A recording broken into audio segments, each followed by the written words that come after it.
Hello, folks. I am back with another firearms review, and it is the last firearms review of the year on the last day of the year. And I've always had an interest in bullpup firearms, and this is going to be the IWI Tavor X95. This has been out for a little bit, maybe about 2 years or 3 years old by now. I think it's older than that, but it's an upgrade from the original Tavor. Right now the IDF, which is the Israeli Defense Forces, they use this particular firearm in 5.56, and they're slowly replacing the M4 carbines and transferring over to this. Not this exact model, because this is a 9mm version, and it's a really fun version to really get into. Let me give you some specs real quick. Like I said, it is a 9mm version, and this is a blowback system. This is not the gas system like the 5.56 or the 300 blackout, which it also comes in. Also, the magazine is a 32 round magazine here. The 32 round magazine is not a proprietary magazine like some of your firearms, such as the MPX and so forth.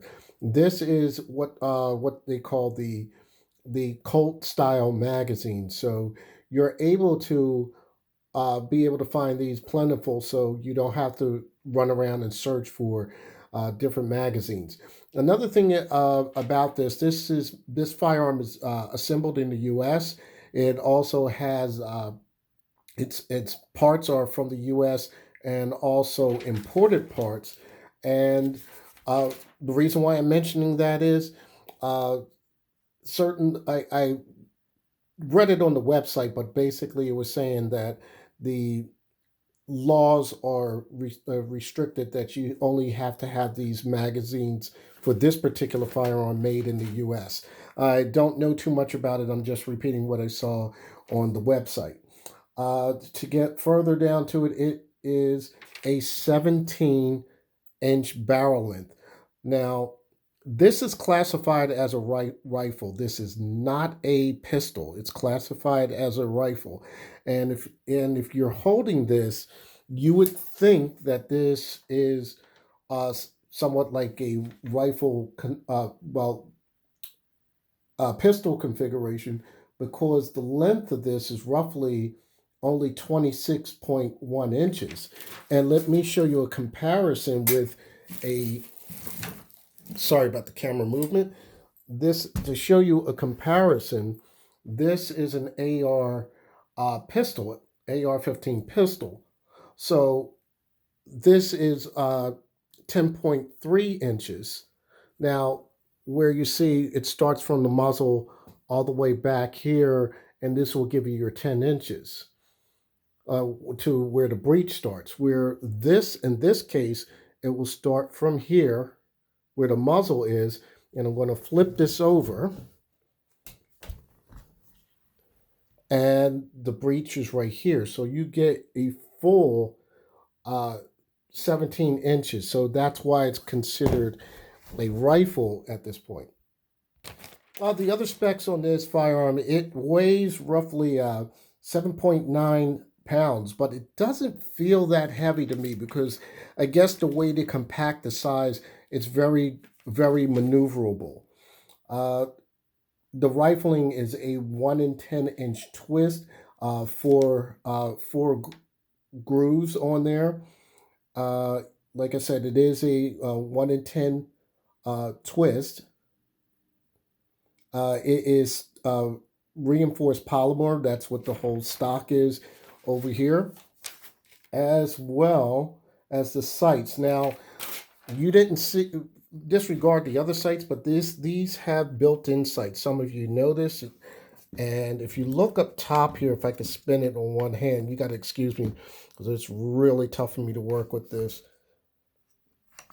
You have this particular sight up here at the front. It is adjustable, and it does have a tritium uh, sight inside here. And here is the rear sight. And you wouldn't have noticed it because it's also part of the Picatinny rail system here. So you have this particular sighting system right here, and you have the front, and I'm trying to show a little bit, and you can make the adjustments on here. And that's pretty neat that they have this on this particular firearm. The sight that you see here, I want to do another video on. This is the Romeo, the 6-hour Romeo 4S, and it is solar powered. And I'll do that in another video. It's a very interesting optic that has various different light settings as well as being solar powered. Also, the rail system here, if anybody needs additional things on here, such as a flashlight or anything like that, you would press here, pull that out for whatever distance you want. If you want to pull that out at that distance, you can leave it in that position, or you could take that completely off. And also you can do the same on the bottom if you want to put, let's say, a light or something at the bottom instead of the side. You can take this completely off or move it up like you see in this area right here. And on the other side, you can do the same by moving these hand guards up or take it off. Okay, other creature comforts on this is a lot of people might not like the way this is shaped right here. That is able to come off. This is like maybe a hand guard right here. You can take this off by unscrewing at the bottom. And also IWI has on their website, you can change to different grip configurations. This firearm is ambidextrous. There is not an ambidextrous safety, but you do have an ambidextrous mag release here. You do have an ambidextrous charging handle. That means this is a non-reciprocating charging handle, but you're able to take this off and put it on the other side right here. Another interesting thing here, now that you see that the bolt is open, then there's nothing in there, and you could tell it's been shot a lot because it's real dirty. If you are, let's say, a lefty, you wouldn't appreciate these shells hitting you on the side of your face, so you can swap this out on the other side. Now, to do that, you'll have to probably order a different part for that. In my understanding, there's something with the bolt assembly that you have to do, and you can switch that over. Another thing is with the AR-15 platform, usually you have your bolt release on this side. Well, the bolt release is in the back, and this little tab right here, if you pull onto it right here, and that tab right there, that houses the trigger pack system in here. So whether you're on the right side or the left side, all you have to do is hit that tab release and the bolt will go forward. Let's see if I could do that. And it did go forward. So another thing about this firearm, like I did say, it is a 32 round magazine. Like I said, the magazine release is there, so you can take these out. And I did have to get used to the magazine release wasn't a problem. It's just that I had to get used to using my hand to. All you're doing is tilting the firearm. I can't do it with that. All you're doing is tilting the firearm. As you're going back, you're loading your magazine, and once you load your magazine, you hit your bolt release, and that will charge the firearm. And the shooting with this firearm is really excellent. It's really good, and for 9 millimeters, it's pretty much like nothing. So maybe in the future, I'm going to get the 5.56 version because I would like to use my long scope on that. And because of the controls, it wasn't that hard to get adapted to, but the controls are pretty good to work with. Like I said, most of it's ambidextrous. You have your non-reciprocating charging handle. The only thing you have to get used to is the bolt release and where the magazine is placed.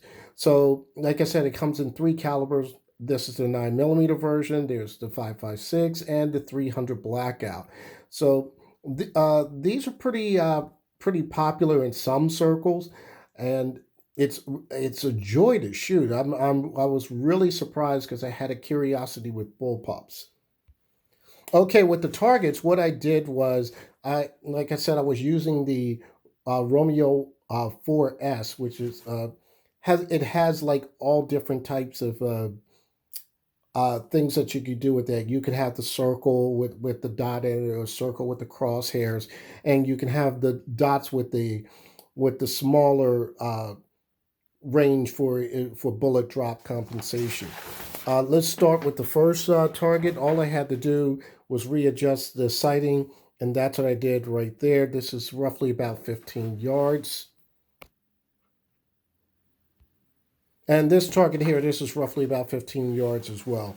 I find that I had a decent amount of control with sped up cadence when I was shooting, and it's dead on. I like the way you can. It's a comfortable firearm that you can maneuver around. There are some firearms once you get past like roughly 10 inches on a firearm,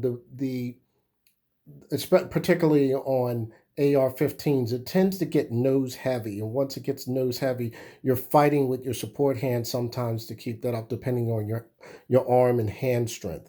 With this was no problem because everything is pretty much pushed back, but you still have the same distance as if you were with a long rifle.